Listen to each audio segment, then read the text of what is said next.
السلام عليكم. لا تنسوا الإعجاب بالفيديو والاشتراك في القناة تشجيعا لنا لنستمر بنشر المزيد إن شاء الله.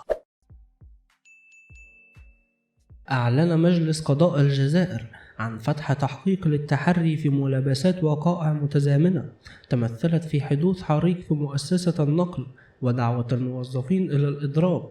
وبحسب بيان المجلس اليوم الخميس، فقد تم تسجيل حريق على مستوى حظيرة المؤسسة العمومية للنقل الحضري إيتوزا في الحراش صباح يوم 1 مارس 2023 طال 11 حافلة، وتزامنت الواقعة مع بدء عمال المؤسسة إضرابا مفاجئا، مما يستوجب التحري حول ملابسات هذه الوقائع المتزامنة.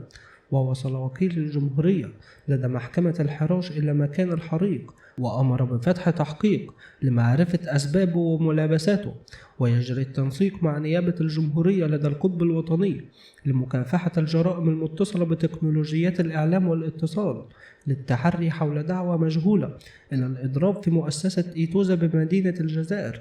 من جهتها نشرت مؤسسة النقل الحضري بيانا اعتذرت من خلاله من زبائنها عن عدم تقديم خدماتها نظرا لإضراب غير متوقع. وفي الأخير شكرا لكم والسلام عليكم ورحمة الله وبركاته.